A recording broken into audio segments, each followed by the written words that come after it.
안녕하세요. 장두열 원장입니다.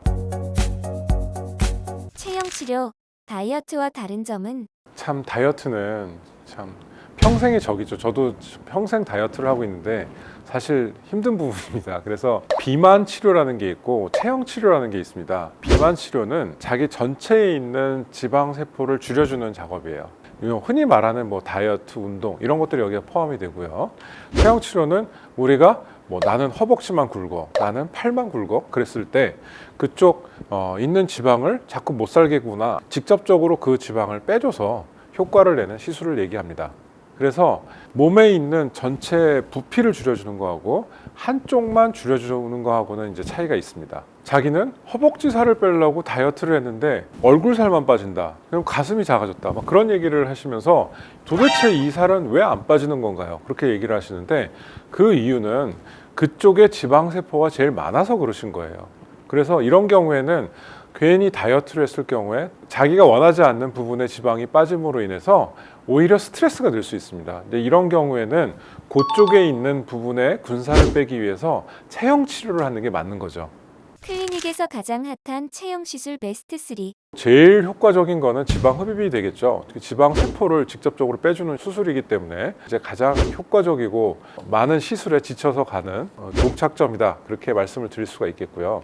지방분해 주사 같은 것도 많이 시술을 하고 있습니다. 그래서 일전 약물을 집어넣어서 지방을 좀 녹이거나 지방을 좀 파괴시키거나 그런 시술도 할 수가 있고, 고주파 같은 기본 치료, 초음파, 하이프 그런 것들을 이제 다 사용해 볼 수가 있겠습니다. 기본적으로 얼마나 효과가 있고 어떤 효과가 있는지는 지방세포를 실제적으로 없애느냐 아니면 지방세포 크기를 줄여주느냐의 차이에 따라서 가장 크게 차이가 나게 되는데요. 지방세포를 없애는 거는 실제적으로 세포가 없어지기 때문에 다시 살이 찐다고 해서 그쪽 부분에 살이 찌지가 않습니다.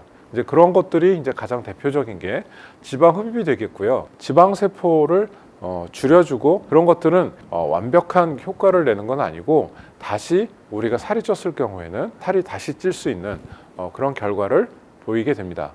지방 흡입 많이 아픈가요? 회복 기간도 궁금해요.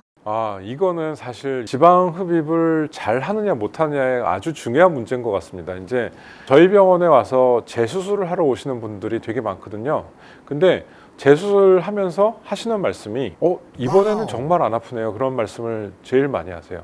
그리고 저희 병원은 팔 지방 흡입을 하고 난 다음에 바로 일상생활을 다 하시거든요. 근데 어떤 다른 병원은 팔 수술하고 난 다음에 팔을 못 올린대요. 그래서 저희 지방 흡입 수술을 하신 분의 환자의 동영상을 한번 찍어서 유튜브에 올린 적이 있어요. 수술하고 나는데 바로 이렇게 팔을 올린다고 막 그렇게 동영상을 올렸더니만 다른 병원에서는 사기다 그렇게 얘기를 하더라고요. 어떤 병원에서 시술을 하느냐에 따라서 통증의 결과가 엄청나게 차이가 많이 납니다. 그렇기 때문에 통증이 적은 병원을 선택하는 게 이제 매우 중요한 요소 중에 하나가 되겠는데요.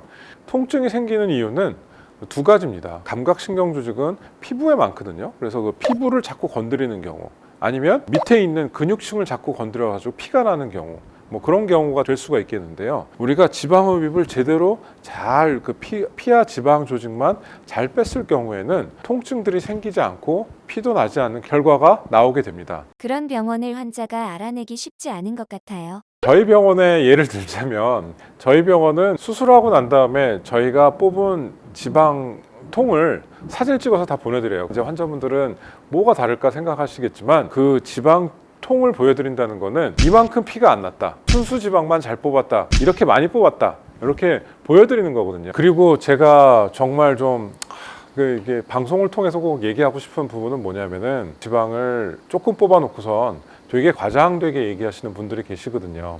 팔에서 지방 흡입을 했는데 3000cc가 나왔다, 배에서 6000cc가 나왔다, 그렇게 얘기하시는 병원이 있으신데, 물론 그렇게 나올 수도 있습니다. 많이 뽑는 경우에 그렇게 나올 수는 있겠지만 일반적인 인체 볼륨으로 봤을 때 있을 수 없는 그런 수치를 얘기하시는 경우가 많아요. 그런 병원에서는 심지어는 그 지방을 뽑고 난 다음에 물을 넣어가지고 거기다가 통을 흔들어가지고 지방 양을 부풀려가지고 얘기하신다든지 그런 병원도 있습니다. 그런 병원들은 많이 조심해야 되지 않을까, 다시 한번 제가 꼭 조심하라고 말씀드리고 싶은 부분입니다. 적정한 지방 흡입량은 어느 정도인가요? 순수 지방량은 그냥 같이 넣는 용액이나 뭐 그런 거가 혼합된 게 아니고 지방 순수하게 나오는 지방량만 얘기하는 거고요. 2000에서 3000cc 정도 이상은 뽑지 말라고 얘기를 하고 있어요. 오히려 더 많이 뽑을 수 있더라도, 물론 저 같은 경우에도 더 많이 뽑는 경우도 있지만 한 그 정도까지가 이제 그 적정한 수준인 것 같고, 물론 뭐 팔 같은 경우에는 600cc에서 뭐 1000cc 사이 뭐 그 정도, 배 같은 경우에도 1200에서 한 뭐 2000cc 사이, 뭐 그보다 더 많을 수도 있겠지만 뭐 허벅지도 2000에서 3000cc 사이 그 정도가 되지 않을까 생각됩니다.